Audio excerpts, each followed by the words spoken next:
Bonsoir à tous. Petite vidéo pour rigoler avec Marcel D. On va bien rigoler, hein, ça dure à peu près 4 minutes. Et je vous dis pas. Alors attendez, j'essaie de zoomer un peu. Voilà, ça sera mieux. Attention, c'est parti, mon kiki.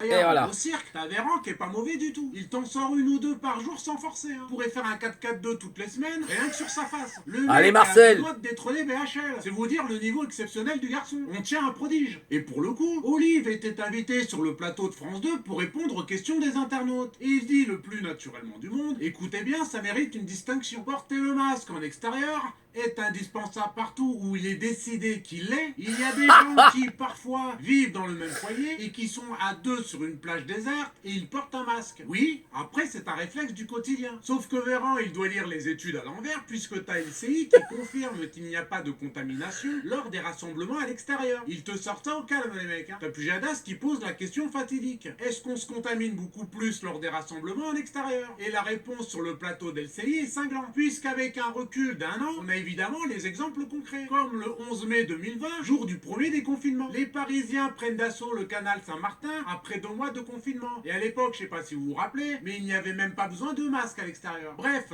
les épidémiologistes ont scruté pour voir s'il y avait eu un rebond de l'épidémie, et la réponse est non. Excellent. Rien, que dalle, que chi. Même Ça, pas une piécette ça de c'est de roue la de logique. football. Pas de cluster à la con. Le deuxième exemple que donne LCI, c'est la fête de la musique. Pourtant, pendant la fête de la musique, tout le monde bouge des fions. Ça chantonne à tout va, et après 5-6 verres de bière, ça roule de la galoche dans tous les coins de France et de Navarre. Et dans une galoche, on échange 80 millions de bactéries. Donc forcément, tu te dis que Monsieur Cluster, il va faire les gros bras. Eh ben non. Monsieur Cluster, il va fermer sa grande gueule et retourner dans le néant. Parce qu'il se passe rien. Et c'est pareil pour les manifestations des Black Lives Matter, avec les dizaines de milliers de personnes qui se réunissent. Rien. Même chose avec la rave party pour le nouvel an en Ille-et-Vilaine. La fameuse fête qui allait tuer la France entière si t'écoutes les journalistes et TPMP, et qui a réuni 2400 personnes. Et résultat, zéro. Que dalle. C'est même l'ARS en personne qui annonce qu'il ne se passe rien. Point. Alors il y en a un qui n'en peut plus, c'est Pascal Pro. Tu sens qu'il a envie de passer la barrière du complotisme quand il te raconte le carnaval en Martinique. Que le préfet voulait interdire, sauf que pour les Martiniquais, le carnaval c'est sacré. Le mec qui veut empêcher ça, il va se faire chicoter. Et là-bas, il n'y a pas de couteau suisse. C'est des coupes-coupes. Et niveau de distanciation sociale aux Antilles, c'est Zouklov qu'ils ont le bas, mon ami. Ça frotte les fermetures éclairs. C'est difficile à respecter. Et pareil, hein, c'est la fête, donc il y a de l'alcool partout. Et il faut savoir qu'en Martinique, tous les chemins mènent au Rhum. C'est petit punch à volonté. Chez Beret, pas molly, mon ami. Bref,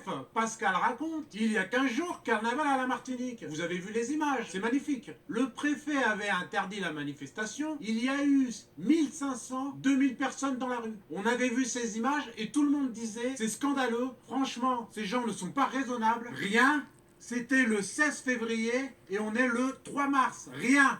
Pas de contamination, rien. Et quand on voit ces pauvres policiers obligés de demander aux gens de quitter les berges de la Seine, alors qu'on sait qu'il n'y a pas de contamination à l'extérieur. Donc, LCI et Pascalou prouvent encore une fois que les complotistes avaient 1000 fois raison. Je suis en train de vous dire que vous portez un masque qui ne sert strictement à rien, que le couvre-feu ne sert à rien et que le gouvernement ne sert à rien. Les mecs te disent d'un côté qu'il faut ouvrir les fenêtres Traduction en pour aérer les chinois. pièces en faisant rentrer l'air frais, et en même temps ils te Excellent. disent de Bah porter oui. le masque en extérieur Complètement pour débile. t'empêcher de respirer ce même air frais. Les Ça pour moi débilitus. c'est Kaboulox. On est à la recherche du schmilblick les amis. Résultat des courses, on vient d'apprendre que de ne pas porter un masque au milieu d'une plage quand il y a personne à moins de 4 km à la ronde, c'est pas grave en fait. Étonnant hein. Heureusement que les experts de LCI sont là pour expertiser. Putain, à un moment j'ai failli douter. Être complotiste aujourd'hui c'est un gage de bonne santé mentale. C'est pourquoi j'ai encore le sourire aux lèvres et le moral à bloc, car je sais exactement dans quel monde je vis, aussi fou soit-il.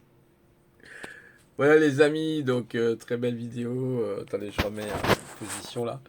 Donc je vous mettrai le lien de Marcel D. Oh, bah, peut-être que vous connaissez d'ailleurs hein, Marcel D. Hein. Qui connaît pas Marcel D sur YouTube hein. Ah ouais non ça vous faut pas le rater. Je vous mettrai quand même le lien. Merci de votre attention et bah écoutez je vous souhaite une bonne soirée. Après avoir bien rigolé, hein, ça fait du bien. Un peu d'humour dans ce monde légèrement débile.